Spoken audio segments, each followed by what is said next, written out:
안녕하세요. 저는 40대 변호사입니다. 저는 삐뚤어진 사고를 가지고 있는 사람이었어요. 그런데 10년 전, 저의 삐뚤어진 생각이 올바르게 변한 사건을 겪게 되었습니다. 오늘은 그 일을 통해 제 인생이 어떻게 변했는지를 이야기해보고자 합니다. 그러려면 제 어렸을 적 이야기부터 시작해야 하는데요. 아직 학교도 가지 않았던 어린 나이로 돌아가 보도록 하겠습니다. 인류애라는 말이 있죠. 인간이라는 존재를 긍정적으로 바라본다는 뜻인 이 인류애를 저는 가져본 적이 없습니다.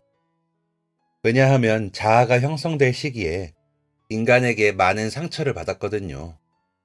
저희 어머니와 아버지는 매우 헌신적인 분들이셨어요.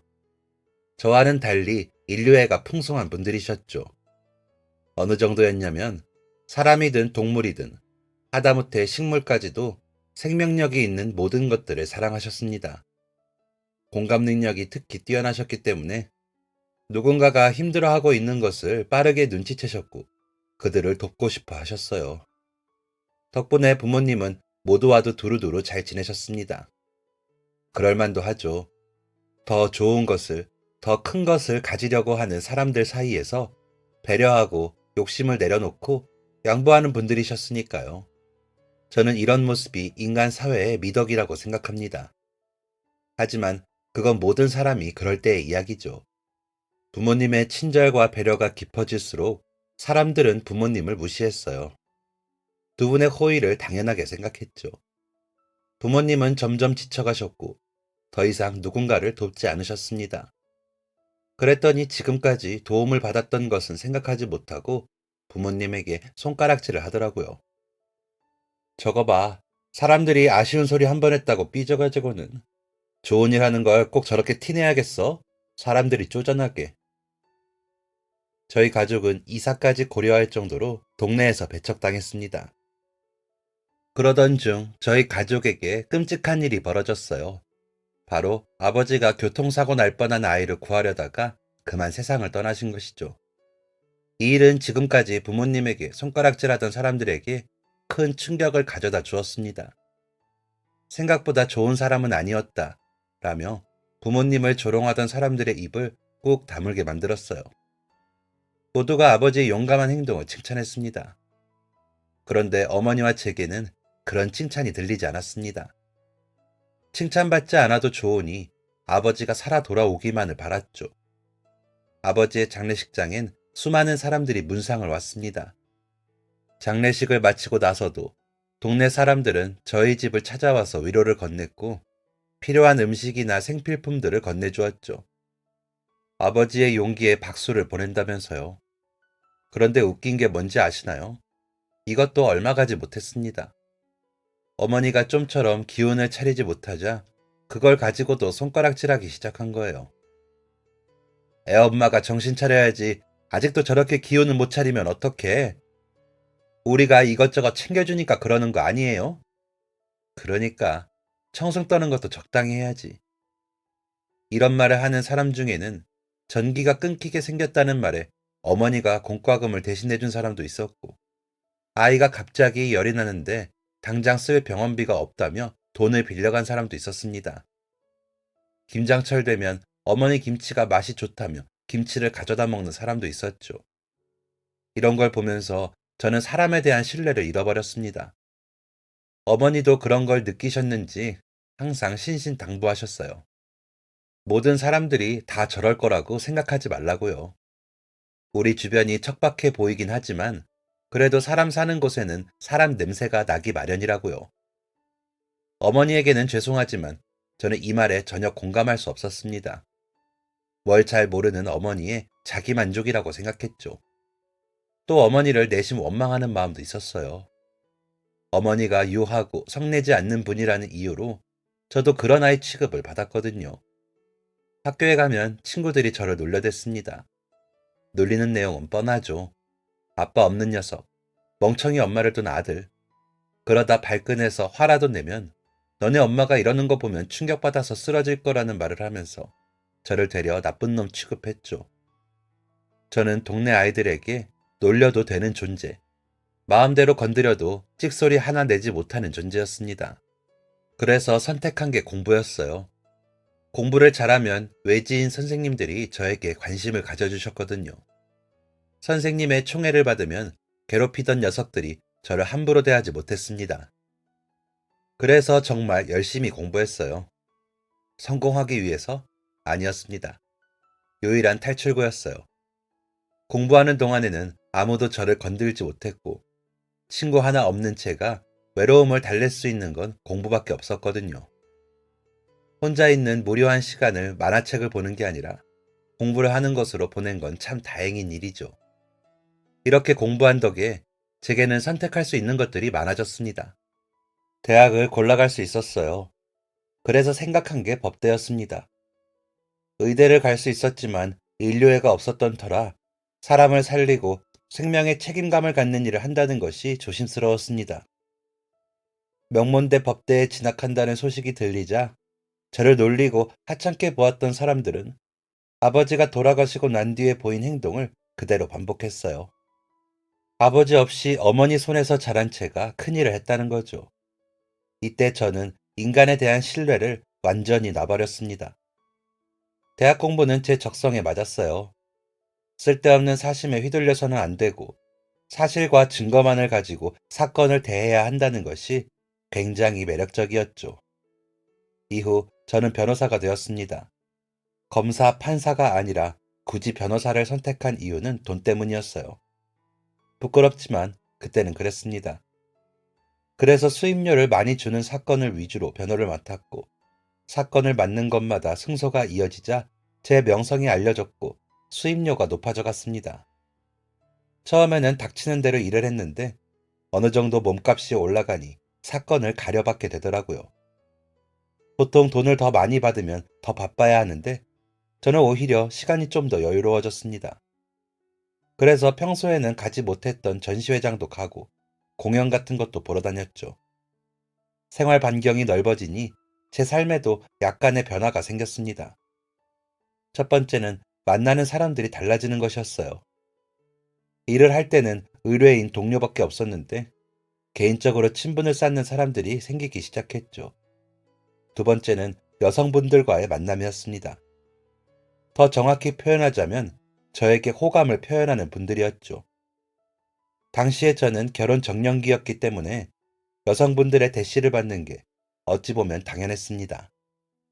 제 입으로 말하기는 부끄럽지만 어쨌든 전문직이다 보니 신랑감으로서 부족함은 없다고 생각하셨던 것이겠죠. 저는 첫 번째의 경우 개인적으로 친분을 쌓는 것에는 거리낌이 없었습니다. 초중고 시절에는 친구가 없었지만 대학을 다니면서부터는 사회성이 많이 발달했거든요. 로펌 동료들과의 관계도 문제가 없었기 때문에 새로운 사람을 만나는 것은 오히려 저의 즐거움이었습니다. 그런데 두 번째, 여성분들의 대시는 다른 이야기였어요. 저는 저에게 호감을 표현하는 분들을 의도적으로 밀어냈습니다. 정말 많이 불편하더라고요. 제가 여자를 싫어하는 것도 아닙니다. 제 이상형과 가까운 여성분을 만나면 가슴이 뛰는 것도 사실이에요. 실제로 대학과 사회생활 중에 호감을 가지게 된 여자분이 계십니다. 그런데 그분이 제 마음을 알고 다가오거나 심지어 제 마음을 모르고 인간적으로 친분을 쌓기 위해 다가오면 저는 그분을 밀어냈어요. 괜히 차갑게 틱틱거리면서 말이죠. 결국 호감을 가졌던 여자분들 중 반은 기분 나빠하시며 돌아서셨고 나머지 반은 상처를 받고 돌아섰습니다. 그럴 때마다 얼마나 후회했는지 몰라요. 스스로를 자책하면서 그렇게밖에 못하냐? 라고 나무라기도 했습니다. 그러던 제가 진지하게 스스로의 이런 모습을 상찰하게 되는 일이 생겼어요. 처음엔 아는 사이로 시작했다가 제가 점점 호감을 품게 된 여성분이 있었습니다.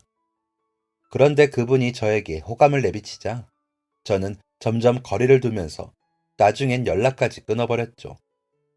그 여성분은 아주 적극적이고 직설적인 분이셨는데 제가 연락이 되지 않자 제 회사 앞으로 찾아오셔서 퇴근 중인 저를 데리고 카페로 가셨습니다. 저는 어쩔 줄 몰라 하며 앉아 있었고 그분은 감정이 느껴지지 않는 목소리로 제 눈을 똑바로 쳐다보며 말했습니다. 왜 연락 안 받아요? 저는 아무 말도 못했죠. 제가 선율 씨한테 관심 있는 건 알고 있었죠? 저는 눈을 크게 뜨고 여성분을 보았습니다. 설마 이걸 직접적으로 말할 줄은 몰랐어요. 부끄러워서 그러는 건 아닌 것 같고, 나한테 관심이 없는 건 아닌 것 같고, 설마 나 가지고 놀아요? 저는 손사래를 치며 아니라고 말했습니다. 그러자 그분은 그게 아닌데 왜 이렇게 행동해요? 내가 오늘 찾아오지 않았더라면 저는 평생 선일 씨를 오해했을 거예요. 사람 마음 가지고 장난치는 나쁜 쓰레기라고. 나는 내가 사람을 잘 본다고 생각해요. 선일 씨를 괜찮다고 생각했기 때문에 가까이 지낸 거고요. 그런데 갑자기 잠수를 타다니. 오늘 온 건 선일 씨랑 어떻게 해보기 위해서가 아니라 제 사람 보는 눈이 틀린 건지 확인해보기 위해서 온 거예요. 그런데 제 눈이 틀린 건 아니겠네요. 선일 씨는 나쁜 놈은 아니고 숨기는 게 많은 사람인 것 같아요. 꿰뚫어 보는 눈을 가진 것 같았습니다. 저는 이 일을 계기로 진지하게 고민했어요. 무엇이 저를 주저하게 하는 것인지. 긴 고민 끝에 내린 결론은 제가 저에게 호감을 비치는 여성분들에게서 어머니의 모습을 보는 것이었습니다. 저의 가족인, 저와 가장 가까운 존재가 고생하고 상처받으며 살았던 것을 보고 자랐기 때문에 누군가와 진지한 관계가 되면 그 사람에게서도 어머니의 모습을 보게 될까 지레 겁먹고 도망쳤던 것이었습니다. 더 쉽게 말하자면 저는 사랑하는 어머니가 고통스러워하는 것을 보면서 똑같은 괴로움을 겪었습니다. 그 과정을 또다시 겪는 게 두려웠던 것이죠. 제 내면을 돌아본 저는 제 회사로 찾아왔던 그분을 찾아갔습니다. 그리고 제 과거와 이번에 깨달은 바를 말씀드렸죠. 그랬더니 그분은 그게 선일 씨의 비밀이었나 보네요. 라고 말하면서 제 상처를 감싸 주었습니다. 그 순간, 아, 나도 누군가에게 의지할 수 있는 사람이구나. 라는 것을 느꼈습니다. 그분과 만나면서 많은 일이 있었어요. 위로도 많이 받았고, 자존감 강하고 성숙한 모습에 자극도 많이 받았죠. 그분은 존경할 만한 사람이었습니다. 함께 있으면 성장하는 게 느껴지는 사람이었어요. 그런데 제가 아직 부족했던 탓일까요? 그분은 제가 자신에게 의지하는 것이 불편하고 부담스럽다고 말했습니다. 제가 겪었던 과거의 상처가 자기에게도 전해지는 것 같아서 부담스럽다고요. 갑작스러운 말에 당황한 저는 무엇이 부담스러운 것인지 알려준다면 그게 무엇이 됐든 다 고치겠다고 말했습니다. 제 과거의 아픔이 그렇게 싫다면 절대 티 내지 않겠다고 맹세까지 했죠. 그런데 그분은 이미 마음을 정한 듯 했고 결국 이별을 고했습니다. 그 어떤 전조 증상도 없었죠. 갑작스러운 이별은 쓰나미같이 슬픔을 몰고 왔고 저는 한동안 시리에 빠져 살았습니다. 처음으로 정을 주고 마음을 주었던 사람이었기에 정말 많이 힘들었어요. 그런데 얼마 뒤 저는 충격적인 소식을 듣게 되었습니다. 바로 그분의 결혼 소식이었죠. 첫사랑이라고 하더라고요. 알고 보니 저와 만나던 중에 첫사랑과 재회하게 되었고 그 사람과 결혼하기 위해 저에게 핑계를 대며 헤어지자고 한 것이었습니다. 연애 중에 첫사랑을 만났다니. 그런데 그것도 모자라서 내 가장 상처인 부분을 들춰내며 이별을 고하다니. 배신감에 치가 떨렸습니다. 쿨하게 헤어지고 축복을 빌어주고 싶었지만 그건 정말 쉬운 일이 아니더라고요. 저는 이 일을 끝으로 여자에게도 마음을 닫았습니다. 그 누구에게도 호감을 갖지 않고 사랑 따위에 눈머는 일은 결코 없을 거라고 다짐했죠. 이후 저는 일만 했습니다. 제발 쉬라는 이야기를 들을 정도로 일만 했어요. 왜 그렇게 일만 했을까 생각해보면 제 마음속에 허전한 부분을 채우고 싶었던 것 같습니다. 바쁘게 정신없이 일을 하다 보면 저를 괴롭히는 잡생각이 사라졌거든요. 하지만 사람이기에 잠은 자야 했습니다. 그런데 문제는 잠에 깊게 들지 못하는 것이었어요. 수면이 부족하니 예민하게 되고 제 예민함이 주변 사람들을 괴롭게 하는 게 느껴졌습니다. 그래서 술을 먹기 시작했어요. 일을 마치면 술을 찾았고 술을 마시면 잠에 들 수 있었죠.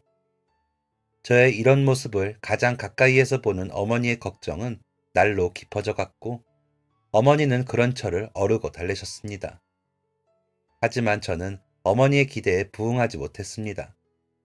대신 집에서 술을 마시는 모습을 보여드리지 않으려고 밖에서 술을 마셨죠. 일로 마음속에 허전함을 채우는 것뿐만 아니라 사람들을 만나면서 마음속의 공백을 채우려고 했습니다. 사람들과 시끌벅적하게 있다가 집으로 돌아오면 외로운 마음이 커질 테니 밖에서 술을 진탕 마시고 들어오는 날이 많았죠. 그렇게 만취한 상태로 집에 들어온 다음 날이면 어머니는 제게 해장국을 끓여주셨고 저는 죄인된 모습으로 고개를 푹 숙인 채 밥만 먹었습니다. 도대체 어디서부터 잘못된 것이었을까요? 누군가는 불안정한 제 모습을 보고 결혼을 하면 나아지지 않겠냐? 결혼이 아니라면 연애라도 해라 라고 말했습니다. 그런데 이런 제가 누구를 만날 수 있겠어요? 어느 집 귀한 딸을 고생시키겠다고 결혼을 하겠습니까? 제게 결혼은 먼 미래 이야기였어요. 그렇게 하루하루 연명하듯 살아가던 어느 날, 제 인생을 뒤바꾼 사건을 만나게 되었습니다. 당시 저는 불안정한 심리 상태였기 때문에 변호사 일도 예전만큼 잘하지 못했어요. 솔직히 말하면 언제 잘려도 모를 정도로 심각한 상태였죠. 그러던 중 퇴근을 하고 또 술을 마시러 사무실 밖을 나섰는데 누군가가 제 손을 덥석 잡았습니다. 깜짝 놀라서 손을 보았는데 작은 어린 나이의 손이 제 손을 잡고 있더라고요. 정말 어린아이가 저를 잡아세운 것이었죠. 너는 누구니? 저는 누구냐고 물었을 뿐인데 아이는 울먹거리더니 이내 눈물을 터뜨렸습니다. 강남의 바쁜 퇴근길, 대로 한가운데에서 아이가 우는 소리가 들리니 모두가 저를 바라보았어요. 저는 안절부절 못하며 아이를 달랬습니다. 아이 아빠인가 봐. 애한테 무슨 짓을 한 거야? 설마 애한테 해코지 하려는 건 아니겠지? 라는 말이 계속 들려왔거든요. 아이는 한참을 있다 울음을 그쳤습니다. 그 옆에서 저는 그래 울면 울어라 라며 달관한 표정으로 앉아 있었죠. 아이의 훌쩍이는 소리가 잦아들자 물었습니다. 다 울었니? 아이는 고개를 끄덕였습니다. 너 대체 왜 나를 불러 세운 거야? 아이가 또 울먹이려는 게 보였습니다. 저는 또 한 번 간절하게 부탁했어요. 알겠어. 알겠으니까 제발 울지 마. 응? 그러자 아이는 숨을 한 번 크게 들이마시더니 눈물을 참아냈습니다. 그러고는 주머니를 뒤적여 무언가를 꺼내더라고요. 그리고는 그것을 저에게 내밀었습니다. 뭔가 싶어 받아보았는데 놀랍게도 아이가 준 것은 10,000원짜리 지폐 2장이었어요. 꼬깃꼬깃해서 해진 것처럼 보이는 오래된 지폐였죠. 처음 보는 아이가 저에게 그것도 돈을 주다니 모든 상황이 아이러니하게 느껴졌습니다. 이제 와서 아이의 행색이 눈에 보였어요. 날씨에 비해 얇은 옷, 무엇보다 이곳에 아이가 혼자 있는 것이 말이 안 됐죠. 저는 깜짝 놀라서 말했습니다. 꼬마야, 너 부모님은 어디 계시니? 아이는 뭐가 또 그리 서러운지 눈물이 그렁그렁 맺힌 채로 대답했습니다. 아저씨, 변호사죠. 우리 아빠 좀 도와주세요. 혹시 아이 아버지에게 무슨 일이 생겨서 도움을 청하러 온 건가? 싶어서 물었어요. 아빠 어디 계시는데? 이어진 아이의 말에 저는 아이가 왜 저를 찾아왔는지 알 수 있었습니다. 경찰서예요. 갑자기 머리가 아파오는 것 같았어요. 또 한 번 물었습니다. 너 엄마는 어디 있어? 이런 경우를 몇 번 겪었습니다. 아무것도 없이 와서는 대뜸 변호를 해달라고 하는 사람들. 변호해주지 못한다고 하면 삿대질을 하며 폭언을 하기도 하고 도토리를 한 박스 가지고 와서 이걸로 수임료를 퉁치자고 하는 사람들도 있었습니다. 저는 이렇게 생각했어요. 이제는 하다 못해서 애를 앞세우네. 그런데 아이는 고개를 저었습니다. 엄마, 여기 없는데요. 거짓말 하지 마. 너같이 어린아이가 여기까지 혼자 왔다고? 엄마는 아빠 때문에 요즘 바빠요. 엄마는 제가 아저씨 만나러 왔는지 몰라요. 그럼 정말 너 혼자 나를 찾았다고? 아니, 나를 네가 어떻게 알고? 아이의 대답은 간단했습니다. 저기 변호사 아저씨들 다니는 데잖아요. 저는 못 들어간다고 해서 밖에서 기다렸어요. 제일 먼저 나온 사람이 아저씨였고요. 그러니까 변호사를 만나려고 찾아왔는데 들여보내주지 않자 밖에서 변호사를 기다리고 있었던 거였습니다. 칼퇴근한 제가 아이 눈에 가장 먼저 보였던 거고요. 아이의 말이 거짓말인 것 같지 않았어요. 하지만 한 번 더 확인했습니다. 정말 엄마가 보낸 게 아니야? 엄마가 여기 오라고 한 적 없어? 엄마는 가라고 한 적 없어요. 그런데 예전에 엄마가 알려준 적이 있어요. 변호사 아저씨들은 억울한 사람들 도와주는 사람이라고. 아저씨, 우리 아빠 도와주면 안 돼요? 우리 아빠 진짜 나쁜 사람 아니에요.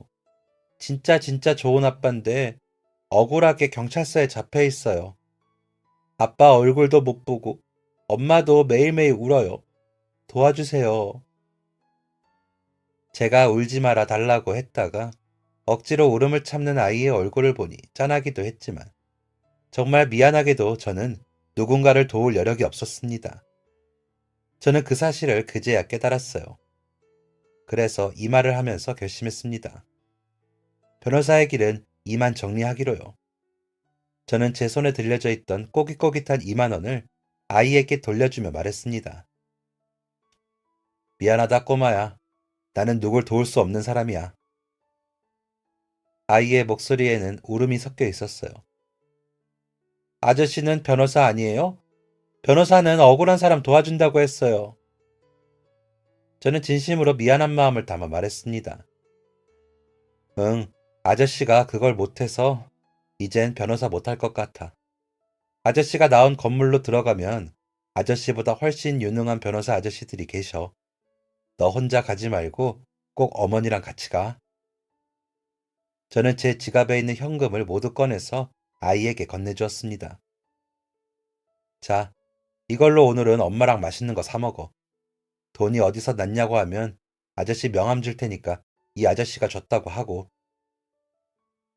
그렇게 돌아서려는데 아이가 제 옷자락을 잡았습니다. 고개를 떨군 채로 아이는 이렇게 말했어요. 우리 엄마 돈 없단 말이에요. 저는 조심스레 아이를 떼어놓고 집으로 돌아왔습니다. 그날은 이상하게 술이 들어가지 않았어요. 술을 마시지 않고 밤을 꼴딱 새웠죠. 여러 복잡한 심경이 있었습니다. 그중 하나는 일을 그만두는 것이었어요. 저는 사직서를 품에 넣고 출근을 했습니다. 엘리베이터를 타고 내려가는데 문득 제 얼굴이 보였어요. 거울을 제대로 본 게 얼마만인지 얼굴이 많이 상해 있더라고요. 살이 쪽 빠져서 눈은 퀭하고 머리카락과 입술은 푸석푸석했죠. 문득 어제 만났던 아이 생각이 났습니다. 애니까 이런 몰골을 보고도 변호사라고 믿어준 거지. 어른은 명함을 들이밀어도 변호사라는 걸 못 믿어 하겠다. 그 생각을 하는데 피식 웃음이 났으니 웃긴 노릇이죠. 그렇게 복잡 미묘한 감정을 아는 채 회사에 다다랐습니다. 그런데 회사 로비가 시끄러웠어요. 보니까 어제 그 아이더라고요. 보안 직원이 쩔쩔매며 아이를 내보내려고 하고 있었습니다. 꼬마야, 여기서 이러면 안 돼. 올 거면 부모님이랑 같이 와야지. 이렇게 마구잡이로 찾아올 수 있는 곳이 아니야. 여전히 아이의 손에는 꼬깃꼬깃한 10,000원짜리 2장이 들려 있었죠. 저 돈이 저 아이에게는 얼마나 큰 돈일까? 라는 생각에 다다르자 저도 모르게 이런 말이 나왔습니다. 제 의뢰인입니다. 그곳에 있던 모두가 깜짝 놀라서 저를 쳐다봤어요. 제 상태를 곁에서 지켜본 동기들이 제일 놀랐죠. 이 녀석이 진짜 막 나가기로 했나 보다.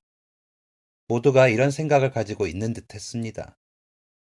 저도 제가 왜 그랬는지 모르겠어요. 가슴속에 사직서가 있는 걸 알면서도 그렇게 말이 나왔습니다. 저는 삐그덕거리며 아이를 데리고 사무실로 향했어요. 사무실에서 아이를 마주하고 앉았는데 한숨밖에 안 나오더군요. 내가 미쳤지. 라는 속마음을 애써 감추고 물었습니다. 아버지한테 일이 있다고 했지? 무슨 일인 거야? 아이 아버지는 교통사고 가해자였습니다. 그것도 신호위반 가해자였죠. 신호를 무시한 채 달리다가 택시와 부딪힌 것이었어요. 아직도 경찰서에 있는 상태라고 했으니 적어도 사람 한 명 정도 잘못됐거나 사람을 치고 도망갔을 거라고 생각했습니다. 다시 머리가 아파왔어요. 똥 밟았다 라는 생각이 들었죠. 이길 사건을 골라 받아도 모자랄 판국에 불리한 사건을 받아버리다니 운이 없어도 지질이 없는 제가 원망스러웠습니다. 그런데 어쩌겠어요. 이미 회사 사람들에게 이 아이가 내 의뢰인이라고 선언했고 아이를 데리고 들어오기까지 했으니 저는 아이와 함께 아버지가 있다는 경찰서로 향했습니다. 제가 아이의 손을 잡고 경찰서 안으로 들어갔는데 경찰관 한 명이 다가왔습니다. 어쩐 일로 오셨습니까? 이 아이 아버지 변호사입니다. 경찰은 그제야 아이의 얼굴을 보았고 이내 깜짝 놀라며 안으로 후다닥 들어갔습니다. 처음 본 경찰보다 좀 더 높은 직급의 경찰이 나왔어요. 저를 보고 퍽 당황한 표정이더군요. 안내를 받아 도착한 곳에 가서 자세한 상황을 들을 수 있었습니다. 그리고 그 얘기를 듣자마자 저는 피가 차게 식는 것을 느꼈어요. 지금 상해를 입은 사람도 없고 사고가 난 직후에 도주하지도 않은 사람을 구속한 상태에서 수사를 했다는 말입니까? 구속 수사는 도주의 위험이 있는 사람에 한해서 이루어져야 합니다. 예를 들어 사람을 치고 도망간 뺑소니범과 같은 사람들을 구속 수사하는 것이죠. 항의를 하니 아이의 아버지가 사고 후에 도주를 하려고 했다는 증언이 나왔다고 하더라고요. 그런데 사고 현장을 신고한 사람이 아이의 아버지였습니다. 신고자가 도망을 가려고 했다? 말이 안 되는 판단이었습니다. 아이가 왜 울면서 저를 찾아왔는지 이해가 됐어요. 변호사를 쓸 돈도 없고 약해 보이니 법에 테두리고 뭐고 자기들 마음대로 사람을 다룬 것이죠. 아직도 이런 사람들이 있다니.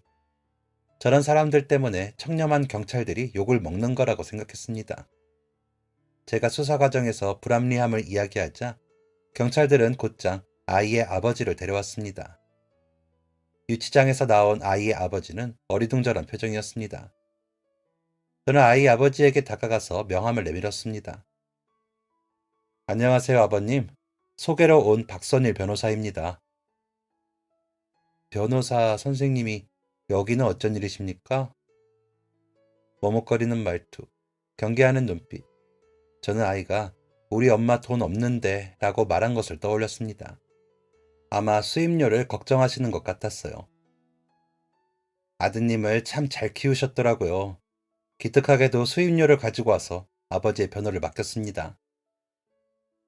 사실 경찰서 앞에서 아이는 또다시 꼬깃한 10,000원짜리 2장을 주었습니다. 이번에는 100원짜리 동전 2개, 500원짜리 동전 1개도 함께였죠. 이거 우리 아빠 잘 부탁해요. 27,000원. 제가 아이에게 받은 수입료의 전부였습니다. 경찰서를 나와서는 이야기를 좀 들으려고 했어요. 무슨 일인지 알아야 억울하다는 이유를 알 수 있으니까요. 그런데 아이의 아버지는 분주했습니다. 어서 집으로 들어가 봐야 한다고 난리 법석을 떨었죠. 저는 결국 아이의 집으로 향했습니다. 아이의 아버지는 집마당 한 구석으로 가서 무언가를 열심히 확인했어요. 야채가 무더기로 있더라고요. 꼼꼼히 살펴보던 그는 한숨을 푹 쉬며 그 앞에 쭈그리고 앉았습니다. 아휴, 다 버려야겠네. 아이의 아버지는 야채를 트럭에 싣고 다니면서 파는 사람이었습니다. 사고가 난 날도 야채를 팔던 중이었다고 해요. 확인한 야채 무더기는 그 당시 팔다가 못 판 것들이었고요. 경찰서에 있는 동안 그 야채가 모조리 상해 더 이상 상품 가치가 없으니 버려야 한다고 말한 것이었습니다. 밖에서 인기척이 나자 집안에서 누군가가 튀어나왔습니다. 바로 아이의 어머니였죠. 아이 아버지의 얼굴도 많이 상해 있었는데 그 아내의 얼굴은 더욱 수척해져 있었습니다. 여보, 어떻게 된 거야? 경찰들이 보내줬어? 집에 가도 된대? 당신 잘못 없다지? 그렇지? 남편은 아내를 다독이며 말했습니다. 아직 내 잘못이 없다고는 안 나왔어. 나올 수 있었던 건 여기 변호사님 덕분이야. 아이의 어머니는 그제야 제가 보였는지 인사를 건네왔습니다. 안녕하세요.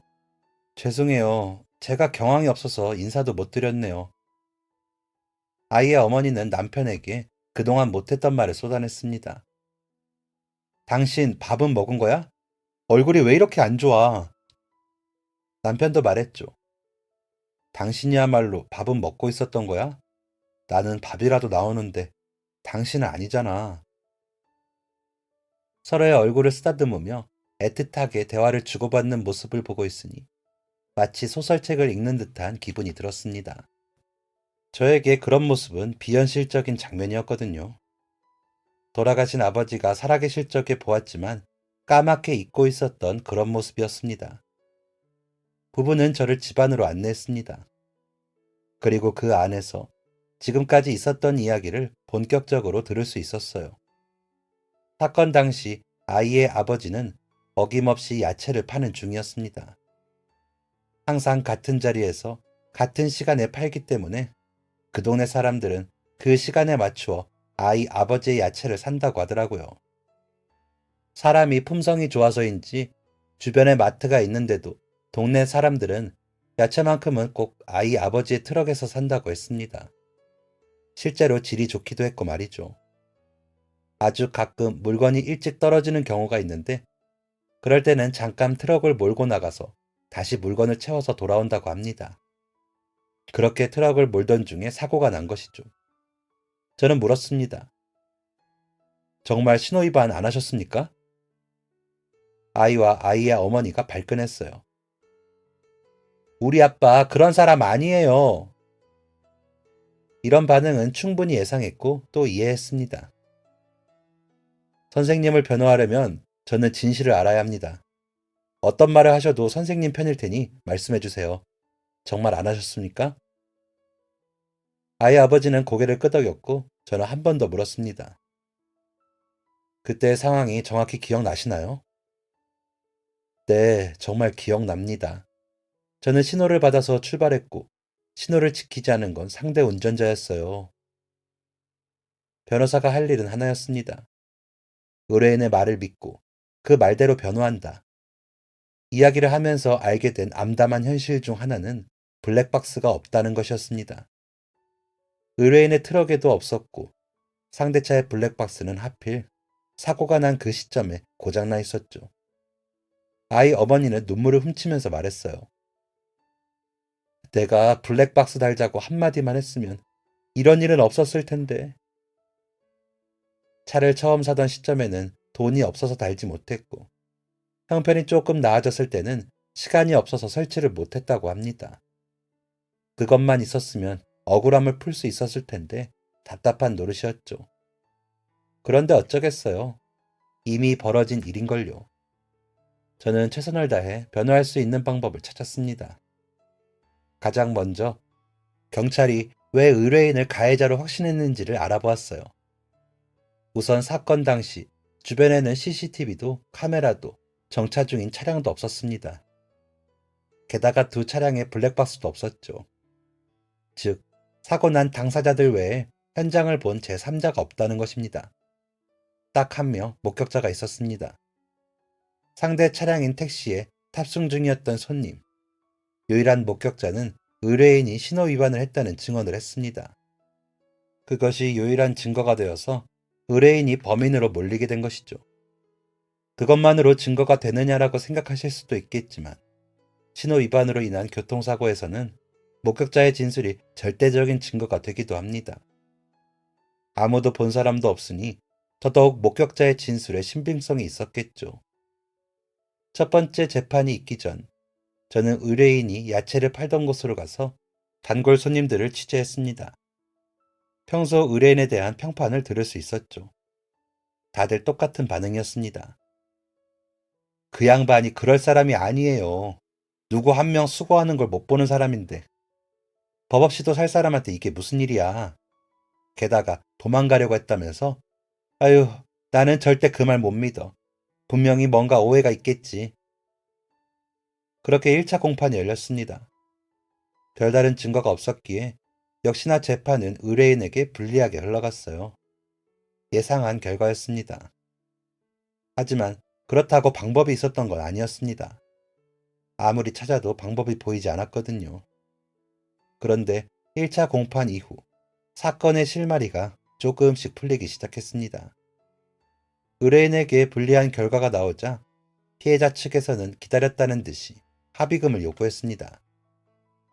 교통사고가 나면, 그것도 본인의 과실이 크다면 납작 엎드려서 합의에 최선을 다하는 게 맞습니다. 또 피해를 입었다면 합의를 요구하는 게 당연하고요. 그런데 그 행동에서 묘한 기시감이 느껴졌습니다. 그들은 1차 공판 때 분명 돈 같은 건 필요 없으니 엄벌에 처해달라고 말했습니다. 제가 택시를 운전하면서 저런 사람들 많이 봤습니다. 도로교통법과 안전을 무시하는 저런 인간들은 언제 사람을 칠지 모르는 아주 시한폭탄 같은 존재예요. 뒷자리 승객도 열분을 토했습니다. 저는 택시를 탔을 뿐인데 이런 변고를 당했어요. 이젠 택시도 못 타겠고 차만 보면 몸이 덜덜 떨립니다. 이거 어쩌실 겁니까? 두 사람은 다친 곳 하나 없었습니다. 오히려 안전장치가 덜한 의뢰인이 더 많이 다쳤죠. 택시 기사와 손님은 몸에 상처가 없지만 정신적인 상처가 크다며 진단서를 제출했습니다. 증거로서 채택될 만큼은 아니었지만 본인들이 사고로 인해 얼마나 큰 충격을 받았는지 보여줄 수 있었어요. 그랬던 사람들이 1차 공판이 끝나자마자 합의금을 요구한 것입니다. 법원을 빠져나오기도 전에 저와 의뢰인 앞에서 돈을 내놓으라고 한 것이에요. 이 일을 계기로 제 마음에는 의심이 생겼고 모든 가능성을 열어두기 시작했습니다. 어쨌든 제 의뢰인이 가해자인 상황이라 겨우 상황을 무마하고 헤어졌는데 잠깐 화장실을 다녀오니 로비에서 상대편 증인이 어딘가에 출입하기 위해 방명록을 쓰고 있었습니다. 그런데 그때 빨간 볼펜이 아니라 검은색 볼펜으로 적어주셔야 합니다. 라는 직원의 목소리가 들렸어요. 증인은 자기가 쓰던 볼펜을 앞에 있던 볼펜 꽂이에 집어넣고 다른 볼펜을 꺼냈습니다. 그러자 직원이 그것도 빨간색 볼펜인데요? 라고 말했어요. 증인은 다시 볼펜을 넣어두고는 볼펜 꽂이를 훑어보곤 검은색 볼펜을 꺼냈습니다. 검은색 볼펜을 하나 찾는데 왜 저렇게 긴 시간이 걸리나? 라는 생각이 들 정도였죠. 저는 이때 약간의 실마리를 잡았습니다. 두 번째 공판일에는 어떻게든 꼬리를 잡겠다는 생각으로 재판을 준비했어요.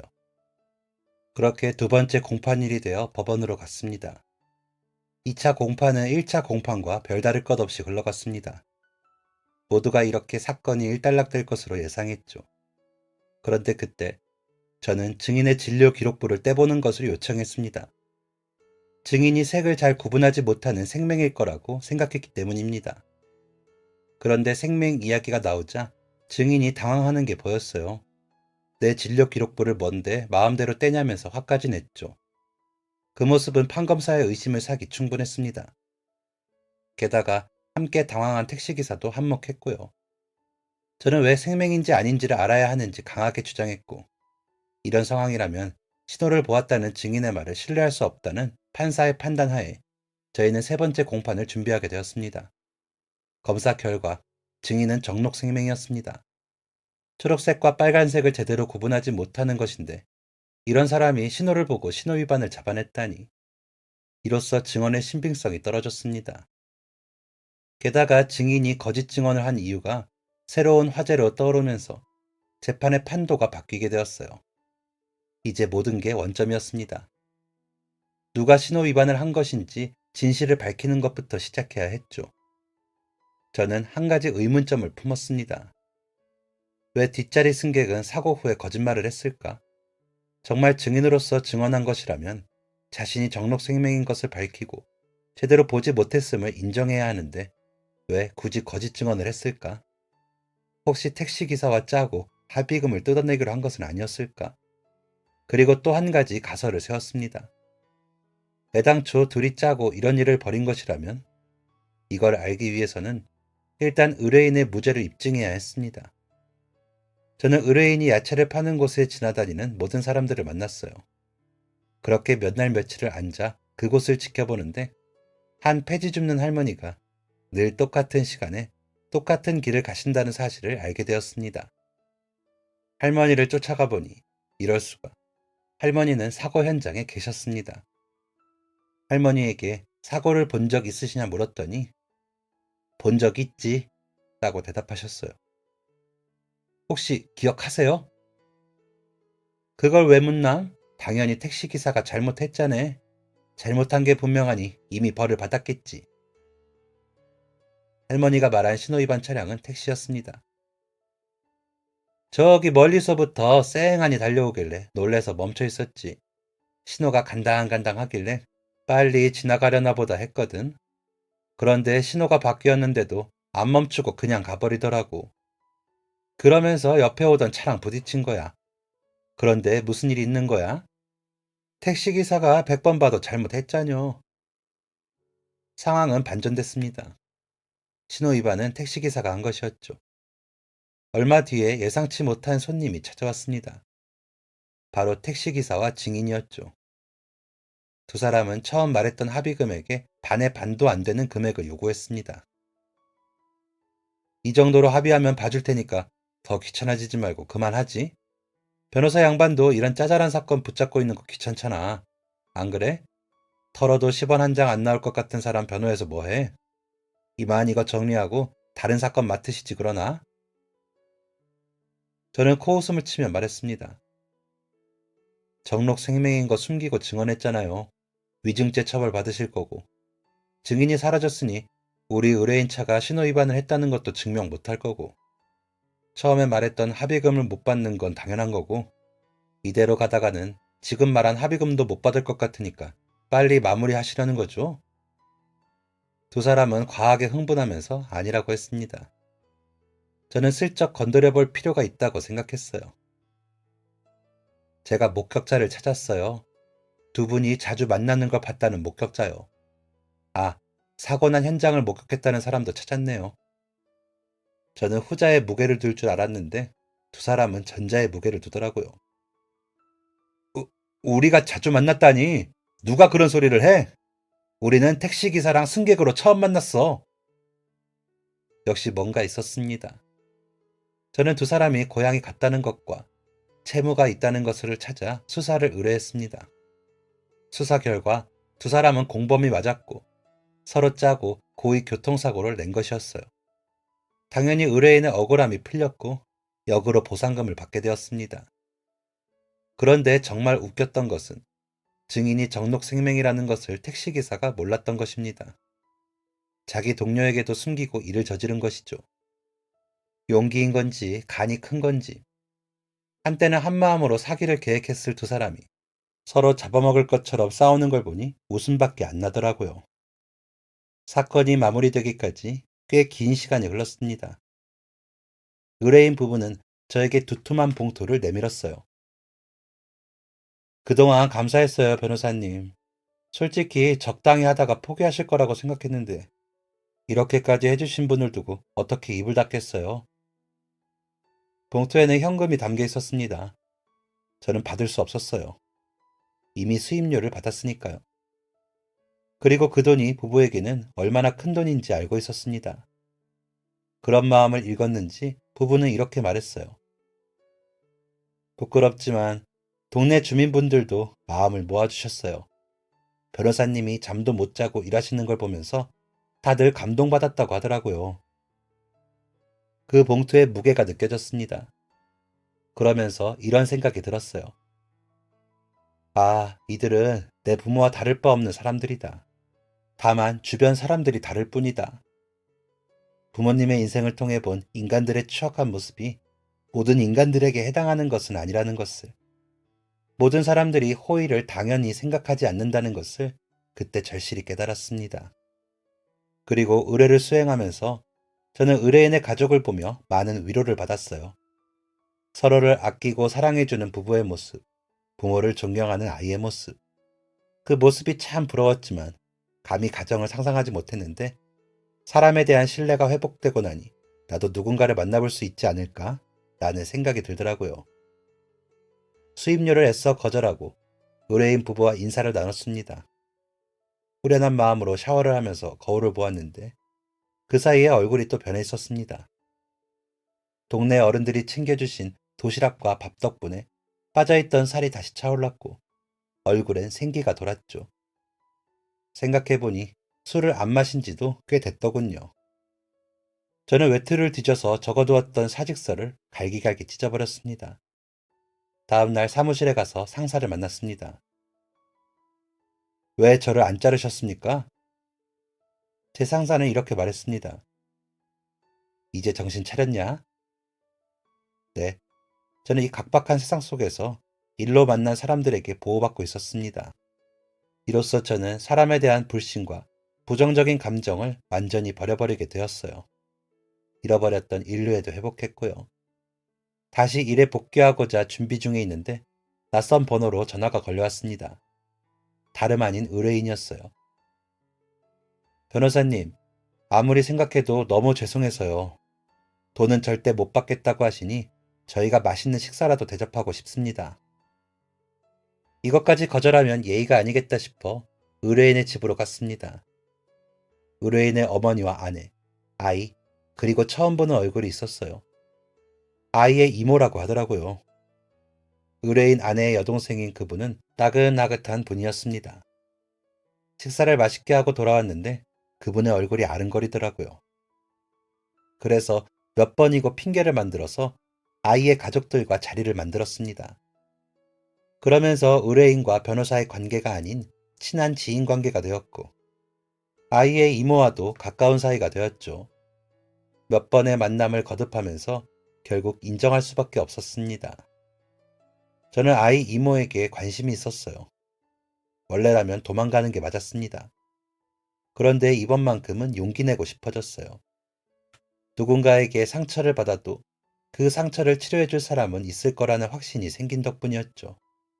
제가 낸 용기에 아이의 이모는 제 마음을 받아주었고 저희는 2년의 연애 끝에 결혼을 하게 되었습니다. 그리고 저와 아내 사이에서는 아내를 똑 닮은 아이가 태어났죠.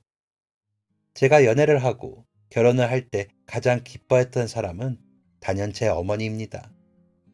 제가 무엇을 통해 마음의 상처를 극복했는지를 곁에서 보셨던 만큼 어머니는 제 아내와 아내의 친정을 은인으로 생각하고 계십니다. 저도 그렇게 생각하고요. 저는 그동안 세상을 삐뚤게 봐왔던 것에 대한 반성의 의미로 형편이 어려운 분들을 무료로 변호해주고 있습니다. 돈과 사회의 인정, 명예를 쫓았던 과거에서 벗어나 사람을 위한, 사람을 생각하는 변호사가 되는 것이 제 꿈입니다. 긴 사연 들어주셔서 감사합니다. 안녕히 계세요. 지금까지 사연 들어주셔서 감사합니다. 사연이 재밌으셨다면 구독과 좋아요를 눌러주세요. 감사합니다.